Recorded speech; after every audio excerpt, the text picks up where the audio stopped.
So the greatness continues. The Mandalorian episode 2 has just been released. Episode 2, The Child, and again, another great, incredible episode. I think the biggest thing about these episodes is that they're just so incredibly fun. Like, I'm just having so much fun watching these. I've watched them multiple times, each episode at least twice, and I never get bored through any of it. So before we get in this episode, I hope you checked out yesterday's the review of episode 1, and so again, for every week from now on, hopefully on Sundays is my goal. The new episodes will be out because we'll come out on Friday, watch it, record this video on Saturday, and have it edited and uploaded by Sunday. But this episode picked up right where we left off in the last episode. Mandalorian had picked up the Yoda, baby Yoda in the capsule. Now I know it's not Yoda, but because since we don't know what Yoda is or any species and we don't have any name for this or anything, I'm just going to call it baby Yoda. So it opens on the Mandalorian and baby Yoda walking through a cavern, you know, still in like a desert environment, and they're just walking along and little baby Yoda's floating in his white little capsule. It's just floating off the ground following Mandalorian, and we see all these little lizards like kind of following them along through the caverns, and then all of a sudden they just disappear and we see like shadows for the sun coming through the cavern, and we see some shadows and we can see little like movements like of something moving over the cavern. And so Mandalorian stops and he hears the sounds and he's looking all around, and as he's looking around, which is the cool stuff that goes with this, so we got the shadows, and then as he's looking around, you see in the reflection off of his helmet, you see creatures jump across the top again, and so we know they're going to be attacked, and so the creatures jump in and attack him, and it is two Trandashans, or Water Bosk as you may know him. So we quickly get to see that they are after the Yoda as well, because they have the little tracker beeper, and as it gets close to Yoda, it beeps louder. So Mandalorian realizes this,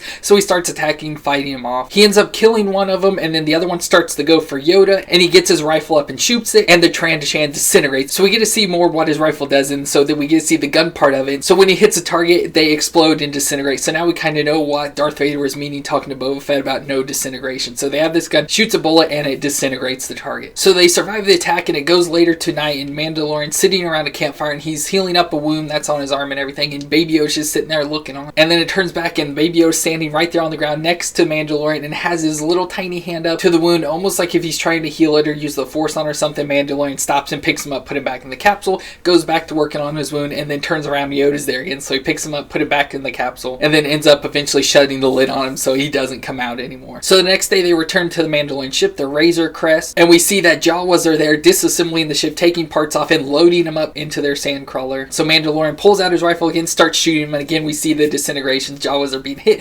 disintegrated, and they start pulling out their little guns and shooting the thing like they did the R2-D2. So obviously not going to have really an effect on Mandalorian, especially from the distance he's at. So the Jawas all run into the sandcrawler and start to escape, and it starts taking off, so Mandalorian chases after it, with the Yoda pod following close behind him. So Mando gets up on the sandcrawler, starting to crawl up beside him. Of course, Jawas are opening little doors and starting to throw garbage out at him and start trying to shoot him. And throughout this, Mando ends up grabbing a couple of them and just throwing them off, and you see him go falling off onto the ground. But he finally makes it up to the very top of the sandcrawler, and there's a whole bunch of Jawas just standing there. They all have their guns pointed out, and they all fire, and so it all shoots their little electric shocks out, and they all hit him at once, and he starts in there electrocuting, and then he falls off the side of the sandcrawler onto the ground and is knocked out. Then a short time later, he wakes up, and little baby Yoda sitting there in the pod just looking at him. Of course, Yoda at this point is just making all sorts of little cute little baby noises. So then they return back to the ship, and Mando's looking through the ship, seeing everything that's gone, all his weapons and everything. The ship's completely stripped out. So he gathers up Yoda, and they go off into the desert. And so they return back to Quill's house to get some help. And so, of course, the whole time Mando's talking to Quill, little baby Joe's over there on the ground chasing after this little frog, and he ends up picking it up and eating it. So that was, of course, super cute. So the next day, Quill takes Mando to meet with the Jawas to try and bargain to get his parts back. So the first thing the Jawas offer is to trade all his parts back for his Beskar medal. Of course, Mando wants nothing to do with that, and he tries to talk to him in Jawa speak, but they end up making a comment. He sounds exactly like a Wookiee, and he ends up shooting his flame out at him. So they try to come up with something else, and the Jawas are interested in the baby Yoda, but of course Mando's like, no, you can't have the baby Yoda. So Quill's like, what else do you want? And they end up coming up with wanting this egg thing, and they all start cheering for this egg. So that has them leading Mando out to the desert, and he ends up stumbling across this cave, and so he starts to go inside, and then we quickly realize there is a creature inside. So Mando gets sent flying back out of the cave, and his chest plate is all just completely damaged and like hanging off of him, and the creature comes out of the cave, and it's a mudhorn, which is just like a furry rhino that has a giant horn. So the creature just starts chasing after Mandalorian, and at one point pins him against the ground, destroying more of his chest armor. And even at one point it starts to go for Yoda, but of course Mandalorian has like the pod set up to his gauntlet, and so he does a thing and yanks his arm, and the pod moves out of the way from the creature. So the creature once again starts attacking the Mandalorian,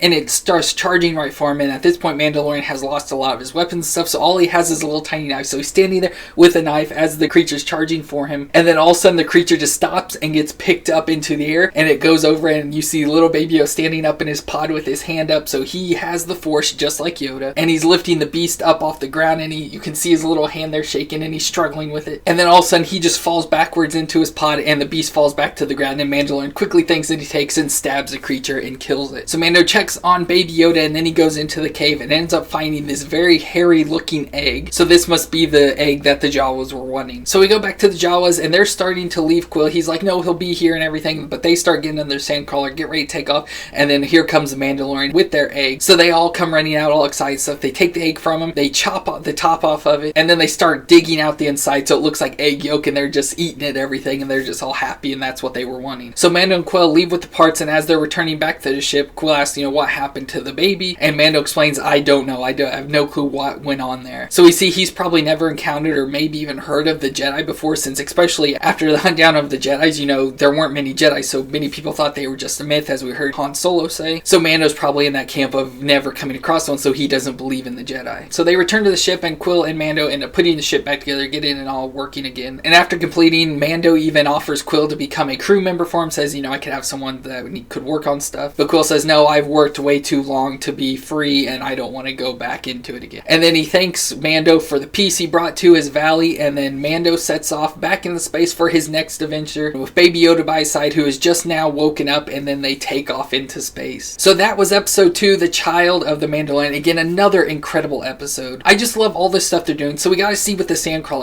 In A New Hope, we just saw the Sandcrawler from a distance, and then, the lower part of it. But this time we got to see him climb up the side. We got to see little doors opening. We got to see the top of it. We got to see the inside, and the Jawas driving. So that was super cool. We get to see more cuteness with Baby Yoda, which is just the absolute winner of this show. This show could be absolutely horrible and the worst show ever, but as long as it has that Baby Yoda, I'm definitely keeping watching. And again, the CGI is, for me at least, incredible. Like I said, you can tell it's not the best, but what they have is incredible. And the practical effects are incredible, especially the Baby Yoda. When you see him walking around, it just looks so cool. But you can definitely tell it's a puppet, but I just think that looks perfect for this show. So once again, I thought it was absolutely incredible. What did you think of it? If you saw the episode, let me know your opinions down in the comments, whether you agree with them or not. Let me know what you thought of it in the comments. Leave a thumbs up on the video. Don't forget to check out the video from yesterday if you didn't see episode 1, and don't forget to come back probably, like I said, every Sunday to see a review of every episode as it comes out. But thank you all so much for watching, and I'll see you on the next one.